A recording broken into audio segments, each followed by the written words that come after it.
राजेंद्र यादव एवं मन्नू भंडारी द्वारा संयुक्त रूप से लिखा गया उपन्यास कौन सा है? बताएं कि सारा आकाश राजेंद्र यादव की रचना है, आपका बंटी मन्नू भंडारी की रचना है, मुर्दा सराय जो है यह शिव प्रसाद सिंह की रचना है, और 1 इंच मुस्कान राजेंद्र यादव एवं मन्नू भंडारी दोनों के द्वारा संयुक्त रूप से लिखा गया है। इनमें से कौन सा उपन्यास राही मासूम रजा का है द्वारा लिखा गया है? तो बता दें, नूतन ब्रह्मचारी जो है यह बालकृष्ण भट्ट की रचना है, नूतन ब्रह्मचारी। और काला जल है सानी की रचना, पुनर्नवा हजारी प्रसाद द्विवेदी की रचना है।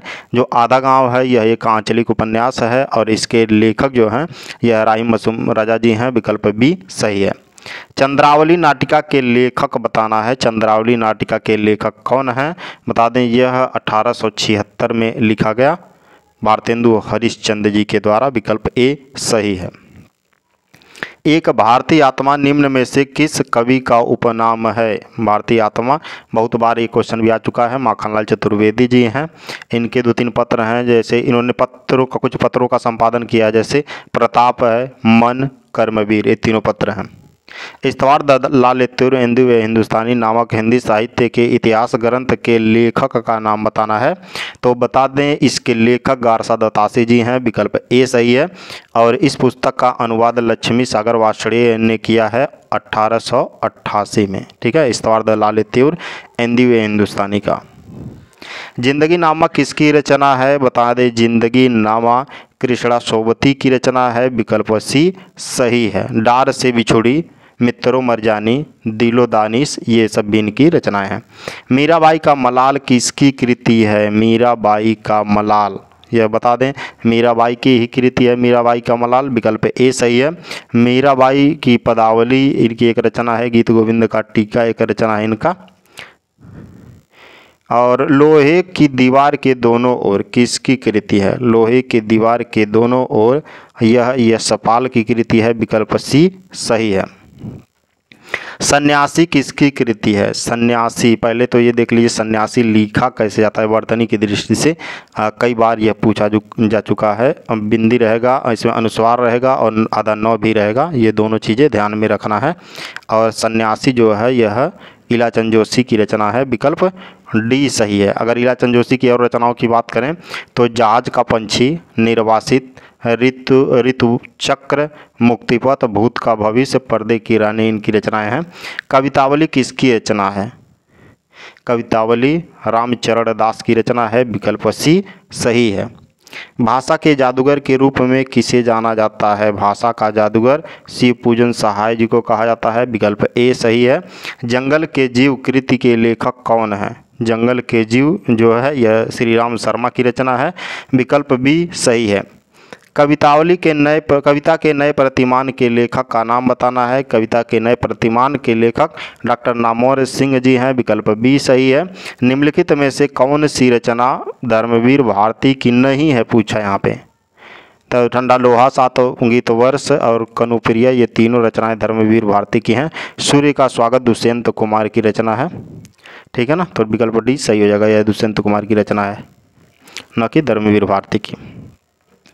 निम्नलिखित में कौन गिरिजा कुमार माथुर की कृति नहीं है, पूछा है। तो कौन सी नहीं है? नाश और निर्माण है, धूप के धान भी है, पृथ्वी कल्प भी है। तो नाश और निर्माण, धूप के धान, पृथ्वी कल्प, ये तीनों रचनाएं गिरिजा कुमार माथुर की हैं। चांद का मुँह टेढ़ा जो है यह मुक्तिबोध की रचना है, गजानंद माधव मुक्तिबोध की। तो यह विकल्प डी यहाँ पे सही हो जाएगा। आदिकाल को बीजवपन काल का नाम किसने दिया? बता दें कि जॉर्ज गिरियर्सन ने आदिकाल को चारण काल नाम दिया, और विश्वनाथ प्रसाद मिश्र ने वीर काल नाम दिया, मिश्र बंधुओं ने प्रारंभिक काल नाम दिया, और महावीर प्रसाद द्विवेदी ने बीजवपन काल नाम दिया आदिकाल को। तो विकल्प डी सही है यहाँ पे। महाकवि सूरदास किसकी आलोच्य कृति है? सूरदास जो है किसकी आलोच्य कृति है? तो नंद दुलारे वाजपेयी का है, आचार्य नंद दुलारे वाजपेयी की कृति है महाकवि सूरदास। इनकी कई रचनाएं हैं, जैसे नया साहित्य, नए प्रश्न, आधुनिक साहित्य, प्रेमचंद जीवनी और कृतित्व, और जयशंकर प्रसाद, सिर्फ यही जयशंकर प्रसाद एक रचना है, राष्ट्रभाषा की समस्याएं, ये सारी रचनाएं नंद दुलारे वाजपेयी की हैं। रामधारी सिंह दिनकर की किस कृति को आधुनिक युग का गीता कहा जाता है? आधुनिक युग का गीता जो है यह कुरुक्षेत्र को कहा जाता है। विकल्प सी सही है। अगर दिनकर की रचनाओं की बात करें तो रेणुका, कुरुक्षेत्र, हुंकार, उर्वशी, प्रणभंग, वारदोली, विजय, परशुराम की प्रतीक्षा, ये सारी रचनाएं दिनकर की हैं। विक्रमोर्वशीय की मूल कथा नामक निबंध के लेखक कौन है? विक्रमोर्वशीय की मूल कथा नामक निबंध के लेखक कौन है बताना है तो चंद्रदास शर्मा गुलेरी जी हैं। विकल्प ए सही है। इनकी कुछ कहानियां जैसे सुखमय जीवन, बुद्धू का कांटा, उसने कहा था, ये सारी रचनाएं चंद्रदास शर्मा गुलेरी की हैं। मैला आंचल किस प्रकार का उपन्यास है? तो बता दें मैला आंचल फड़केश्वर नाथ रेणु द्वारा रचित एक आंचलिक उपन्यास है। विकल्प सी सही है। इनकी एक आंचलिक उपन्यास और भी है, प्रति परिकथा। मैला आंचल और प्रति परिकथा ये दोनों आंचलिक उपन्यास हैं। नागार्जुन किस वर्ग के कवि हैं? नागार्जुन जो हैं वह प्रगतिवादी कवि हैं। विकल्प बी सही है। ठीक है, नागार्जुन कैसे कवि हैं? प्रगतिवादी। बिहारी निम्न में से किस काल के कवि थे? किस काल के कवि थे? तो ये थे रीत काल के कवि थे। और रीत काल को 3 भागों में बांटा गया है, रीतबद्ध, रीतमुक्त और रीतसिद्ध। और उसमें ये रीतसिद्ध के अंतर्गत आते थे कवि बिहारी। और बता दें इनकी एक फेमस रचना है बिहारी सतसई, जिसमें 719 दोहे कहीं मिलता है, 713 दोहे भी मिलता है। तो आपको इसकी तमाम टीकाएँ लिखी गई हैं। टीकाएँ वही चीज़ होती हैं जैसे मान लो ये अब ब्रज भाषा में लिखा गया है, तो ब्रज भाषा को अभी सभी लोग समझ नहीं सकते, हमको हिंदी में समझाना है तो हम क्या करेंगे? तो उसको टीकाओं को पढ़ेंगे। इन पर क्या किए हैं जो लोग जानते हैं अच्छी तरह हिंदी और ब्रज दोनों जानते हैं, वो क्या किए हैं तो ब्रज से इसको हिंदी में कन्वर्ट कर दिए हैं, बढ़िया से विस्तारित करके लिखे हैं, वही उसका टीका कहलाता है। ठीक, तो उसको हम लोग पढ़ के समझ सकते हैं। और बिहारी सतसई पर दर्जनों टीकाएँ लिखी गई, उसमें जो सबसे प्रसिद्ध प्रमाणिक माना जाता है वो बिहारी रत्नाकर का टीका माना जाता है। तो यहाँ पर सही विकल्प कौन सा था? रीतिकाल। ठीक ना।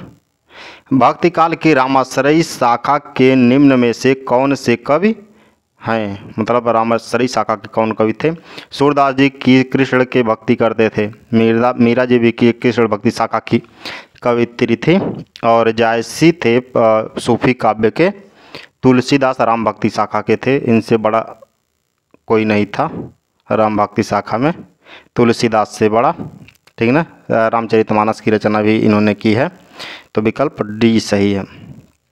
उपन्यास और कहानी का मूल अंतर उसका क्या होता है? तो बता दें उपन्यास एक मानव के जीवन पे जो रचा जाता पूरा, अगर कहानी जन्म से लेकर अंतिम तक बात किया जाए, पूरे जीवन का गाथा जिसमें होगा।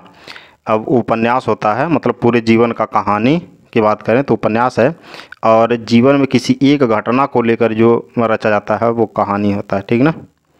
तो ये विषय निरूपक अंतर है इसमें। विकल्प बी सही है। जायसी के सर्वोत्कृष्ट ग्रंथ का नाम क्या है? पद्मावत है।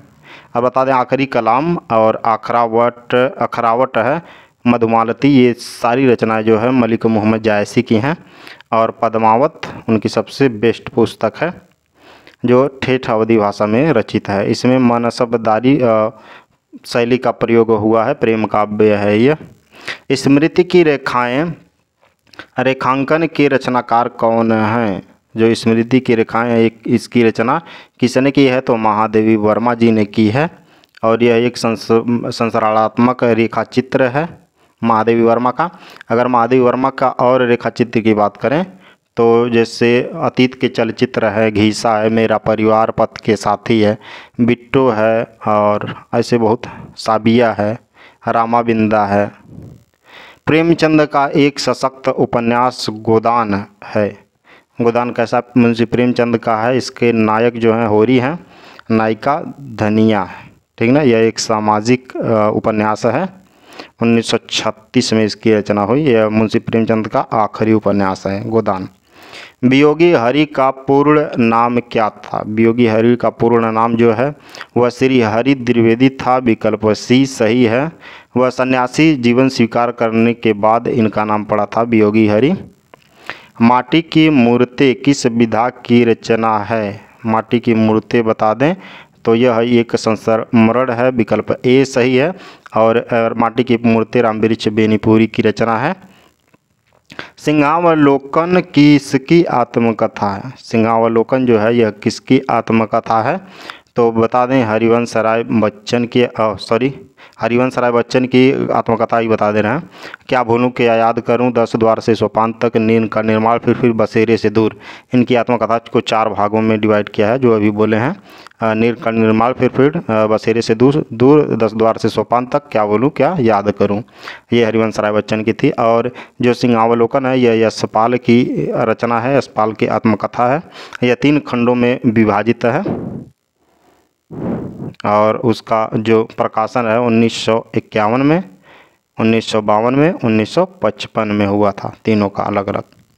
भोला राम का जीव व्यंग के लेखक कौन है? भोला राम का जीव एक निबंध व्यंग है और इसके लेखक हरिशंकर परसाई जी हैं। विकल्प ए सही है। तुलसीदास द्वारा शारीरिक पीड़ा से मुक्ति हेतु लिखा गया ग्रंथ कौन सा है? तो हनुमान बाहुक है। इसमें कई प्रकार के छंद हैं, हम इसको पढ़े हैं। और हनुमान बाहुक, ठीक ना, शारीरिक पीड़ा से बचने के लिए, मुक्ति पाने के लिए उन्होंने इसकी रचना की थी। रामलाला नहछु, भैरवी रामायण, विनय पत्रिका, ये सभी रचनाएं तुलसीदास द्वारा रचित हैं, ठीक ना। भैरवी रामायण जो है ना, ये इनके प्रिय मित्र रहीम दास जी के आग्रह पर इन्होंने रचना की थी भैरवी रामायण की, ठीक। एक बूंद सहसा उछली की रचना विधा बताना है। एक बूंद सहसा उछली बता दें, यह रचना अज्ञेय द्वारा रचित है। सच्चिदानंद हीरानंद वात्स्यायन अज्ञेय द्वारा रचित है। और एक बूंद सहसा उछली एक यात्रा वृत्त है। विकल्प डी सही है। नवजागरण का अग्रदूत हिंदी के किस लेखक को कहा जाता है? नवजागरण का अग्रदूत भारतेंदु हरिश्चंद्र जी को कहा जाता है। विकल्प बी सही है। हिंदी साहित्य के इतिहास को व्यवस्थित रूप देने का श्रेय किसे जाता है? हिंदी साहित्य का इतिहास जो है उसको सबसे व्यवस्थित रूप कौन दिए? तो आचार्य रामचंद्र शुक्ल को जाता है इसका श्रेय। विकल्प बी सही है। इसका प्रकाशन जो है 1929 में हुआ था। हिंदी शब्द सागर की भूमिका के रूप में पहले ये लिखा गया था। खड़ी बोली में सबसे पहले काव्य सृजित करने वाले कवि कौन हैं? खड़ी बोली में सबसे पहले काव्य सृजित करने वाले कवि का नाम बताना है। तो अमीर खुसरो जी हैं। विकल्प ए सही है। हिंदी खड़ी बोली का पहला कवि इन्हें कहा जाता है। हिंदुस्तान की तोती भी कहा जाता है इनको। किसको? अमीर खुसरो को। अष्टछाप के संस्थापक थे। कौन थे अष्टछाप के संस्थापक? बता दें 1565 में अष्टछाप कवियों की स्थापना हुई और वो किया था विट्ठल नाथ जी ने। विकल्प डी सही है। इसमें 8 कवि आते हैं और 4 वल्लभाचार्य के शिष्य हैं और 4 विट्ठल नाथ के शिष्य हैं, ठीक है। और इनके जो 4 शिष्य हैं बता दें कि नंददास जी हैं और चतुर्भुज दास, गोविंद स्वामी जी और चित स्वामी, 4 शिष्य विट्ठलनाथ के जो अष्टछाप में आते हैं। कृष्ण गीतावली नामक काव्य ग्रंथ के रचयिता कौन है? कृष्ण गीतावली किसने लिखा है? तो कृष्ण गीतावली लिखा है तुलसीदास जी ने। तुलसीदास की 12 प्रमाणिक रचना मानी जाती है। काव्य के विशिष्ट तत्व के रूप में ध्वनि शब्द का सर्वप्रथम प्रयोग किया है। ध्वनि शब्द का सर्वप्रथम प्रयोग किसने किया है? तो आनंदवर्धन ने। विकल्प सी सही है। इनकी रचना ध्वन्यालोक है। उर्मिला किसका प्रबंध काव्य है? उर्मिला किसका प्रबंध काव्य है? तो बालकृष्ण शर्मा नवीन का है। विकल्प सी सही है। भारतेंदु योगीन हिंदी भाषा की मुख्य चारित्रिक विशेषता बताना है आपको। भारतेंदु योगीन हिंदी भाषा की मुख्य चारित्रिक विशेषता बताना है। तो व्याकरणिक बहुरूपता है भारतेंदु युग में। कारण लिंग वचन का प्रयोग में अस्थिरता, वाक्य संरचना की शिथिलता, तीनों सही है, यानी कि उपयुक्त तीनों सही हैं। विकल्प डी सही होगा। महावीर प्रसाद द्विवेदी के युग में हिंदी भाषा के मानकीकरण की प्रक्रिया में जो महत्वपूर्ण बदलाव हुए उनमें कौन शामिल है? तो संस्कृत, अंग्रेजी, फारसी शब्दों को ग्रहण करना। तो हिंदी हमेशा एक जीवंत भाषा रही है, दूसरे भाषा के शब्दों को ग्रहण करती रही है। संस्कृत, अंग्रेजी, फारसी भाषा के शब्दों को ग्रहण करना इसकी प्रमुख विशेषता है। और परसर्ग को संज्ञा से अलग लिखना, परसर्ग को संज्ञा से अलग लिखना ये भी सही है। और अकारांत विशेषणों को अविकारी मानना, ये वाला जो है वो गलत है, ठीक ना। तो विकल्प ए यहाँ पे सही होना चाहिए, पहला और दूसरा। निम्नलिखित में से किस युग में हिंदी के मानकीकरण में कोई आंदोलन नहीं हुआ परंतु भाषा का मानक रूप स्पष्ट हुआ? छायावादी युग, प्रगतिवाद युग। इसमें पूछ रहा है निम्नलिखित में से किस युग में हिंदी के मानकीकरण में कोई आंदोलन नहीं हुआ। तो छायावादी और प्रगतिवादी दोनों में कोई खास आंदोलन नहीं हुआ, लेकिन बता दें परंतु भाषा के मानक स्वरूप अपने आप स्पष्ट होता चला गया था इसमें। तो यहाँ पे दोनों सही नहीं है, दोनों सही है, पहला और दूसरा। आगे चलते हैं। आचार्य देवेंद्र नाथ शर्मा द्वारा प्रतिष्ठित भाषा की परिभाषा में उसकी कौन सी विशेषता शामिल की गई थी? तो ध्वनि संकेतक या दृच्छिकता और रूढ़ता, ये उपयुक्त तीनों सही है, तीनों शामिल की गई थी। निम्नलिखित युग्मों पर विचार कीजिए। भाग्यवती के रचनाकार कौन है? भाग्यवती के रचनाकार श्रद्धाराम फिल्लौरी जी हैं। अब ये वाला सही मिलान है और युग्मों को चिन्हित करना है। परीक्षा गुरु श्रीनिवास दास जी का है। जिंदे की लाश किशोरी लाल गोस्वामी का है। तो पहले से युग्म सही सुमेलित कौन था? पहला वाला, विकल्प ए सही होगा यहाँ पे।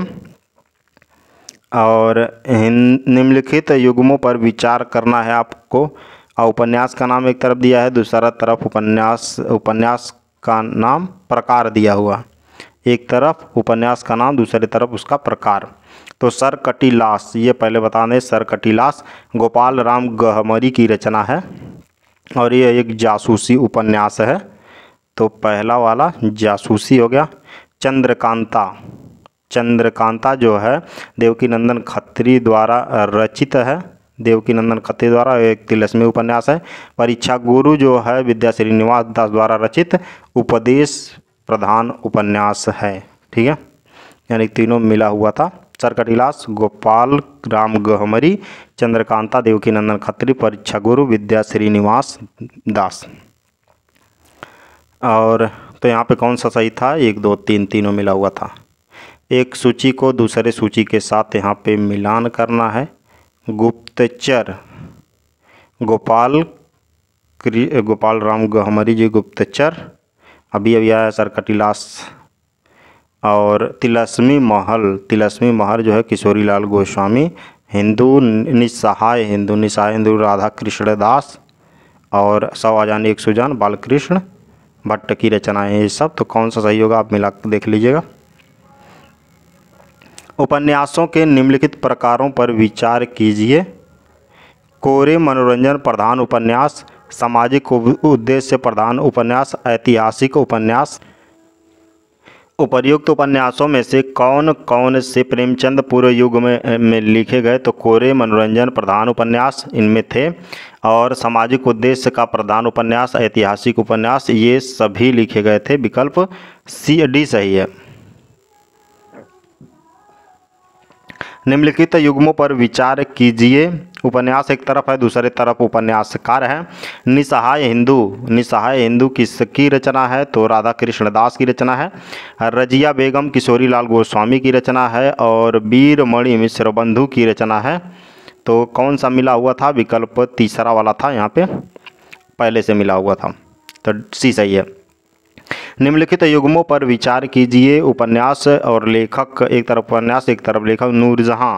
नूरजहाँ के कौन है? गुरुभक्त सिंह हैं, गुरुभक्त सिंह भक्त, पहला वाला मिला हुआ। तारा जो है किशोरी लाल गोस्वामी की रचना है। परीक्षा गुरु श्रीनिवास दास की रचना है।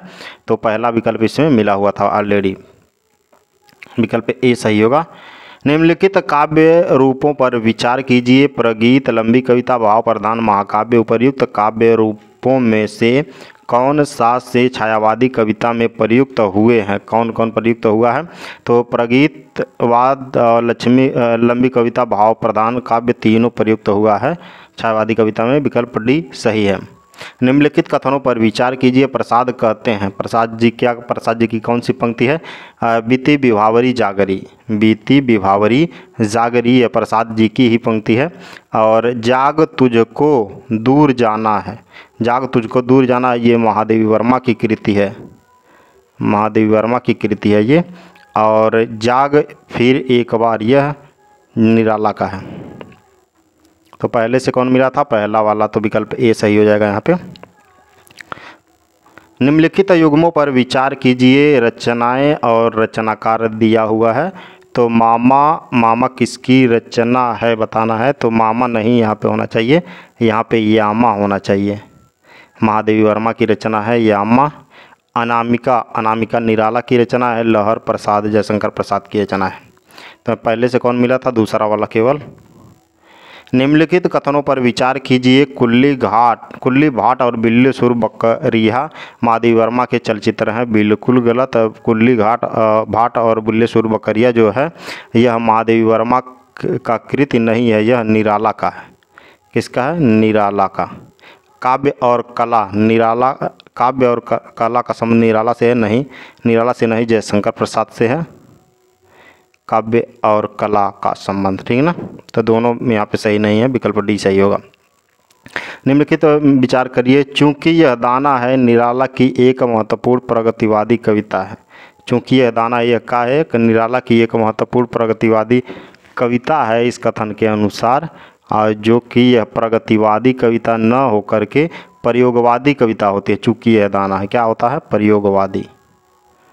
तो यह क्या हो गया? गलत हो गया। उसके बाद स्कंदगुप्त जयशंकर प्रसाद का एक महत्वपूर्ण नाटक है, और दूसरा वाला तो सही है, जयशंकर प्रसाद का प्रमुख ऐतिहासिक नाटक है। तो विकल्प केवल दो सही होगा। निम्नलिखित युग्मों पर विचार कीजिए। गीतिका कंकाल पथ के साथी, ये किसकी रचना है? बता दें, गीतिका निराला की रचना है। कंकाल जो है जयशंकर प्रसाद का, और पथ के साथी महादेवी वर्मा की रचना है। तो दूसरा पहले से ही मिला हुआ था, विकल्प बी सही है। निम्नलिखित कथनों पर विचार कीजिए। महादेवी की प्रणयानुभूति में संयोग प्राधान्य है। महादेवी की प्रणयानुभूति में संयोग प्राधान्य है, और संयोग प्रधान नहीं, महादेवी जो की है रचना ना, उसमें वियोग प्रधान है। क्या है? वियोग प्रधान महादेवी की रचनाओं में। जैसे एक पंक्ति है, मिलन का मत नाम लो मैं तो विरह में चूर हूँ। महादेवी वर्मा के गीत हिंदी गीतों का प्रतिमान माने जाते हैं, ये दूसरा वाला सही है, यानी विकल्प बी सही होगा। यहाँ पे मिलान करना है रचना और रचनाकार। चतुरी चमार निराला की रचना है। परशुराम की प्रतीक्षा दिनकर की, और इरावती जयशंकर प्रसाद की रचना है। तो दूसरा पहले से मिला हुआ था, विकल्प बी सही हुआ। कुरुक्षेत्र किसकी रचना है? कुरुक्षेत्र बता दें कि रामधारी सिंह दिनकर की रचना है, विकल्प डी सही है। निम्नलिखित कथनों पर विचार कीजिए। कुकुरमुत्ता निराला की शुद्ध प्रगतिवादी कविता है। कुकुरमुत्ता निराला की शुद्ध प्रगतिवादी कविता है, सही है। राम की शक्तिपूजा छायावाद की लंबी कविता है, ये दोनों सही हैं, विकल्प सी सही होगा। यहाँ पे